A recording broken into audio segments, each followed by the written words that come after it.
To Ritesh education. तो आज हम क्लास 12 अकाउंट जीएससीबी में chapter number 3 valuation of goodwill, उसका पूरा चैप्टर जो है वो वन शॉट में देखने वाला है। आपको यहाँ पर मैं सब फॉर्मूले बता दूंगा और जितने भी मेथड है वो सब मेथड बताने वाला हूँ इस वीडियो में, और जो भी इंपॉर्टेंट सम है बराबर वो इंपॉर्टेंट सम कराने वाला हूँ। अगर इस वीडियो को देख लिया यानी इसी वीडियो में एक वीडियो के अंदर आपका पूरा चैप्टर कंप्लीट हो जाएगा, इसलिए ध्यान से वीडियो को देखना।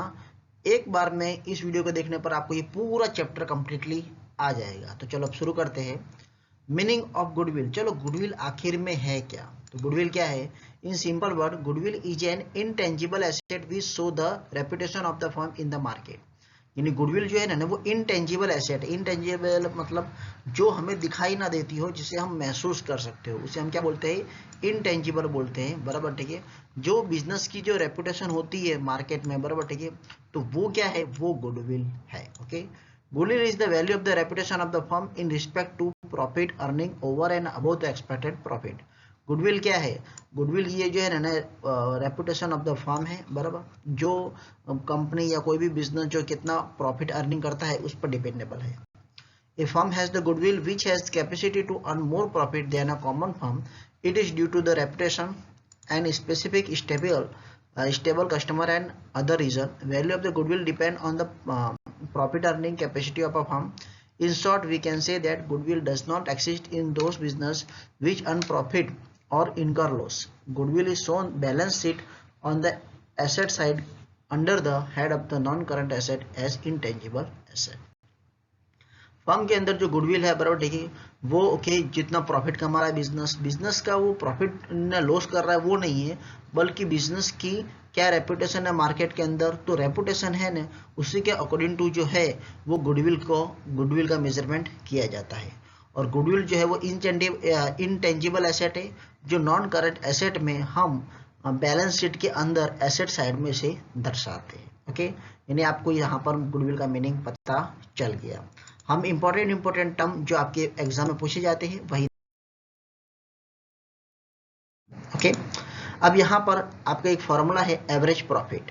एवरेज प्रॉफिट का फॉर्मूला होगा total profit upon number of years. Goodwill का फॉर्मूला क्या है? Average profit multiply by number of purchase year. Okay, weightage average profit दूसरा मेथड है, एक तो एवरेज है और दूसरा है weight average profit. Weight average profit का फॉर्मूला है total weight profit upon total weight. Okay, ये कैसे निकालेंगे इसका हम एक एग्जांपल देखने वाले हैं। ओके, आगे मैं दिखाऊंगा आपको। गुडविल इज इक्वल टू, जब वेट एवरेज दिया हो तो weight average profit multiply by number of purchase year. Okay, तो इस प्रकार इसकी गुडविल हम फाइंड करेंगे। Okay, when find profit super profit, जब हमें सुपर प्रॉफिट फाइंड करना हो तो ये हमें टेबल लर्न कर लेना है। ओके, इस मेथड के अकॉर्डिंग टू ही हमें सॉल्व करना है। यहाँ पर हम सीरियल नंबर लिखेंगे, पर्टिकुलर लिखेंगे और यहाँ पर अमाउंट करेंगे। यहाँ पर अगर हमें सुपर प्रॉफिट के अकॉर्डिंग टू करना है तो हमें 6 कॉलम बनाने हैं। पहला रहेगा कैपिटल एम्प्लॉयज। कैपिटल एम्प्लॉयज का फॉर्मूला रहेगा total asset minus total liabilities, हमें अमाउंट दी होगी। ओके, सेकंड रहेगा एक्सपेक्टेड रेट ऑफ रिटर्न, जो भी हमें परसेंटेज में दिया होगा वो हम यहाँ लिखेंगे। देन आफ्टर थर्ड में हम फाइंड करेंगे एक्सपेक्टेड प्रॉफिट। एक्सपेक्टेड प्रॉफिट कैसे फाइंड करेंगे? Capital employed multiply by expected rate of return, यानी यहाँ पर हमारी जो फर्स्ट कॉलम में जो वैल्यू आई है वो कैपिटल एम्प्लॉयड, और यहाँ पर सेकंड कॉलम में हमारा जो एक्सपेक्टेड रेट ऑफ रिटर्न है उन दोनों का मल्टीप्लाई करने पर हमें एक्सपेक्टेड प्रॉफिट मिल जाएगा। देन आफ्टर फोर्थ में हम एवरेज प्रॉफिट या तो वेट एवरेज प्रॉफिट फाइंड करेंगे, जो भी हमें सम में गिवन है उसके अकॉर्डिंग टू हम करेंगे। देन आफ्टर हमें फिफ्थ स्टेप में हमें सुपर प्रॉफिट मिलेगा। सुपर प्रॉफिट क्या होगा? Average profit minus expected profit, यानी एवरेज प्रॉफिट यानी हमारा column number 4 and expected profit मतलब कॉलम नंबर 3, यानी कॉलम नंबर 4 में से 3 माइनस कर देना है, यानी हमें सुपर प्रॉफिट मिल जाएगा। देन आफ्टर हम गुडविल फाइंड करेंगे। Goodwill is equal to super profit multiply by number of purchase year. Okay, या तो goodwill upon super profit upon expected rate of return करोगे तो भी आपको मिल जाएगा, दोनों फॉर्मूला है। यानी इतना आपको लर्न कर लेना है। ओके, यानी आप जो सुपर प्रॉफिट वाले सम है वो इजीली कर सकते हो। एक दूसरी मेथड क्या है कि when find goodwill with capitalisation method. तो कैपिटलाइजेशन मेथड का प्रोसेस क्या है? देखो, इसमें सेम जो हमारा फर्स्ट कॉलम था कैपिटल एम्प्लॉयड, सेम वही का वही है। ओके, चलो मैं इस पे टिक लगा रहा, तो जो सेम है जो चेंज है वही देखेंगे। ये तो फर्स्ट सेम है, सही। सेकेंड भी हमारा सेम ऐसा ही है, इसमें थर्ड हमारा निकल जाएगा। ओके, अब ये जो फोर्थ में हमारा जो एवरेज प्रॉफिट था वो हमें नहीं करना है, यहाँ पर हमें थर्ड में क्या करना है, कैपिटलाइज प्रॉफिट करना है। तो कैपिटलाइज प्रॉफिट में average profit upon expected rate of return करेंगे बराबर, तब हमें मिलेगा। एंड देन आफ्टर हम गुडविल इसकी फाइंड करेंगे। ओके, बस ये हमारा जब भी कैपिटलाइजेशन के मेथड के अकॉर्डिंग टू हमें दिया होगा तब हमें ये कॉलम बनाना है, और जब भी हमें सुपर प्रॉफिट दिया होगा तब हमें ये कॉलम बनाना है। ओके, एवरेज प्रॉफिट दिया होगा तब हमें ये फॉर्मूला लर्न करना है, और वेट एवरेज प्रॉफिट दिया होगा तब हमें ये फॉर्मूला लर्न करना है। बस इतने फॉर्मूले के अंदर आपका ये पूरा चैप्टर कंप्लीट, और हमें दूसरा अनदर कोई भी फॉर्मूला लर्न करना नहीं है, इसके अंदर सब फॉर्मूले आ गए। ओके, ये मैंने इसी का अकॉर्डिंग टू बनाया है, यानी इजीली आप लर्न कर सको। ओके, तो चलो अब हम वन बाय वन सबका एक एग्जांपल देख लेते हैं, यानी आपको एकदम सम जो है पूरा चैप्टर जो वो हो जाएगा। चलो क्वेश्चन नंबर 4 गिवन है वो देखते हैं। तो from the following information of the Bhavesh and Vipul's firm, compute the value of the goodwill on the basis of the 4-year purchase of the last 5-year average profit information last 5 years profit given as under।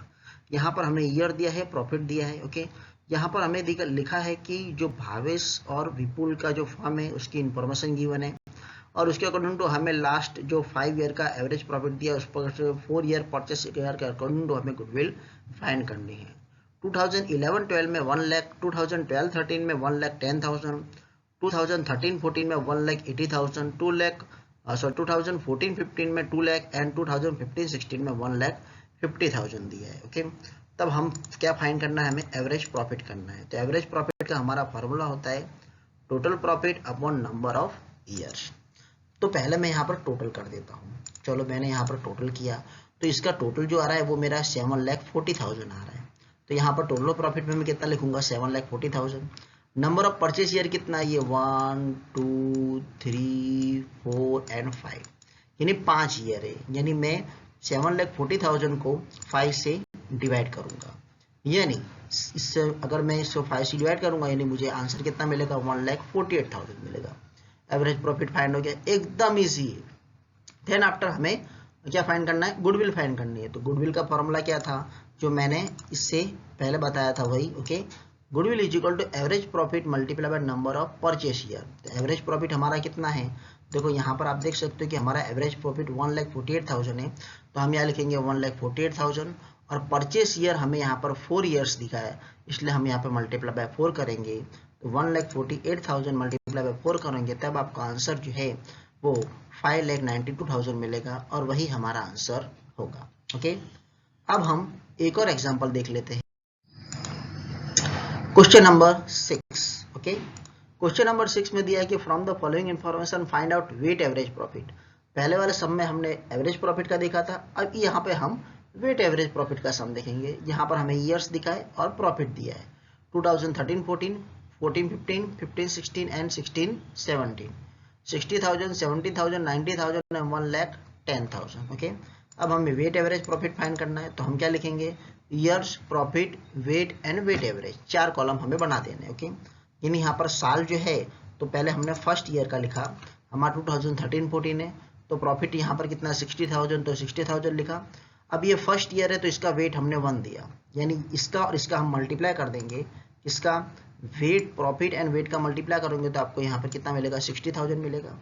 Second में हम लिखेंगे 2014 years का। Okay, तो यहाँ पर आपको 2014-15 का 70,000 दिया है, तो यहाँ पर 70 लिखा।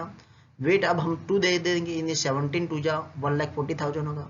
थर्ड में हम 2015-16 का लिखेंगे, यानी यहाँ पर लिखेंगे 2015-16, यहाँ पर हमें 90,000 दिया है, इसका वेट है, वेट कितना होगा 3। ओके, लाइन टू लाइन हमें सीरियल वाइज चलना है।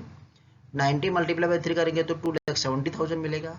एंड देन आफ्टर 2016-17 का कितना दिया है, 1,10,000 दिया है। ओके, यहाँ पर इसको यहाँ पर हम वेट कितना देंगे, 4 देंगे। 1,10,000 मल्टीप्लाई बाय 4 करेंगे तब आपको 4,40,000 मिलेगा। ओके, तो ये यहाँ पर हम वेट और यहाँ पर टोटल करेंगे। तो पहले हम यहाँ पे वेट का टोटल कर लेंगे, इसका टोटल आता है 10, एंड वेट एवरेज का टोटल कर लेंगे, इसका होता है 9,10,000। अब हम फॉर्मूला पुट करेंगे, weight average profit is equal to total weight profit upon total weight. तो हमारा टोटल वेट प्रॉफिट कितना है, ये हमारा टोटल वेट एवरेज प्रॉफिट है और ये हमारा ये टोटल वेट है। यदि 9,10,000 डिवाइड बाय 10 करेंगे तब हमें कितना मिलेगा, 91,000 मिलेगा और वही हमारा आंसर होगा। ओके, चलो अब हमारा एवरेज प्रॉफिट वाला सम हो गया, वेट एवरेज प्रॉफिट वाला सम हो गया, अब सुपर प्रॉफिट वाला सम। ओके, यानी आपका चैप्टर ये देखो, तो यहाँ पर आपका क्वेश्चन नंबर 8 गिवन है, मैंने टेक्स्ट बुक का क्वेश्चन नंबर 8 लिया है। Pushpa, Pratibha, Bhavna are partner of partnership firm. They decide to change their profit and loss ratio from 3:2:1 to 1:1:1। Pushpa, प्रतिभा और भावना जो है वो पार्टनरशिप फंड के पार्टनर है और उन्होंने जो है वो उनका प्रॉफिट और लॉस रेशियो जो था वो चेंज करने का डिसाइड किया। पहले 3:2:1 था, अब उन्होंने इक्वल करने का डिसाइड किया है। Therefore they decide to make valuation of goodwill. इसलिए इन्होंने उनको गुडविल की वैल्यूएशन डिसाइड करने की जरूरत पड़ी है। On the basis of the partnership firm profit and other information determine the value of goodwill on the basis of the 3-year purchase of super profit। Super profit के according to हमें यहाँ पर 3-year purchase का goodwill find करनी है। हमें यहाँ पर इंफॉर्मेशन में गिवन है एसेट हमें 6 लाख के दी है, लाइबिलिटीज हमें 2,50,000 की दी है, एक्सपेक्टेड रेट ऑफ रिटर्न हमें 10% दिया है और ये एक्चुअल प्रॉफिट जो है 2014-15 का 80,000, 2015-16 का 70,000 एंड 2016-17 का हमें 19,000 गिवन है। चलो यहाँ पर हमने कॉलम बना दिया है सुपर प्रॉफिट के अकॉर्डिंग टू। ओके, हमारा जो फॉर्मूला नंबर 3 था उसके according to question number formula number 5 में। तो पहले हम क्या करेंगे, कैपिटल एम्प्लॉय फाइंड करेंगे। कैपिटल एम्प्लॉयड का फॉर्मूला क्या होता है, total asset minus total liabilities. तो यहाँ पर आप देखोगे टोटल एसेट मुझे 6 लाख दी है और टोटल लाइबिलिटीज मुझे 2,50,000 दी है। तो यहाँ मैं लिखूंगा 6 लाख मल्टीप्लाई बाय 2,50,000, यानी इसमें से माइनस करने पर मुझे 3,50,000 मिलेगा, वो मैं बाहर लिख लूंगा अमाउंट में। ओके, सेकेंड, फिर ये हमारा फर्स्ट स्टेप पूरा हो गया। सेकेंड में आएगा expected rate of return. Expected rate of return हमारा कितना दिया, 10%, तो यहाँ मैंने 10% लिख दिया है। देन आफ्टर थर्ड स्टेप था हमारा एक्सपेक्टेड प्रॉफिट। हम स्टेप बाय स्टेप ही चलेंगे। एक्सपेक्टेड प्रॉफिट का फॉर्मूला होता है capital employ multiply by expected rate of return. Capital employ यानी हमारा कॉलम नंबर जो फर्स्ट है वही, यानी 3,50,000 और एक्सपेक्टेड रेट हमारा 10% है, यानी हम यहाँ लिखेंगे 3,50,000 गुणिया 10%, यानी मुझे कितना मिलेगा 35,000। ओके, अब हम फोर्थ नंबर के कॉलम में एवरेज प्रॉफिट फाइंड करेंगे। Average profit is equal to total profit upon number of years. तो यहाँ पर आप देख सकते हो मैंने यहाँ पे एवरेज प्रॉफिट फाइंड कर लिया है। यहाँ पे ईयर्स और प्रॉफिट लिखा है, ये सेम टू सेम कॉलम, इन तीनों का टोटल किया है तो हमें 2,40,000 मिला। 2,40,000 को मैंने 3 से डिवाइड किया तो मुझे 80,000 मिला, यानी एवरेज प्रॉफिट मुझे कितना मिल गया, 80,000 मिल गया। अब हमारा फिफ्थ स्टेप है सुपर प्रॉफिट। सुपर प्रॉफिट यानी average profit minus expected profit. Average profit हमारा जो कॉलम नंबर 4 है और एक्सपेक्टेड प्रॉफिट जो है हमारा कॉलम नंबर 3 है, यानी 4 में से, यानी 80,000 में से 35,000 हमें माइनस कर देना है। तो 80,000 में से 35,000 माइनस करोगे तब आपको 45,000 मिलेगा, तो यहाँ पर हमारा आएगा 45,000। अब लास्ट हम गुडविल फाइंड करेंगे क्योंकि हमें यहाँ पर गुडविल भी फाइंड करने को बोला है। तो गुडविल का हम फॉर्मूला लिख लेंगे, super profit multiply by number of purchase year. तो सुपर प्रॉफिट हमारा कॉलम नंबर 5 में गिवन है 45,000 और नंबर ऑफ परचेस ईयर हमें यहाँ पर कितना दिया, 3 ईयर परचेस का, यानी हम यहाँ पर मल्टीप्लाई बाय 3 करेंगे, यानी 45 मल्टीप्लाई बाय 3 करोगे तब आपको 1,35,000 मिलेगा और 1,35,000 ये हमारा यहाँ पर हम लिख देंगे और ये हमारा आंसर कंप्लीट। ओके, बस 13-14 मिनट के अंदर आपका ये पूरा चैप्टर जो है वो पूरा फिनिश। इस चैप्टर, ये चैप्टर के पूरे मार्क आपके पक्के, बस इतना कर लो एंड देन आफ्टर में प्रैक्टिस कर लेनी है, बराबर, आपको पूरा चैप्टर आ जाएगा। और कोई भी डाउट हो तो प्लीज कमेंट बॉक्स में कमेंट जरूर करें। Thank you for watching video.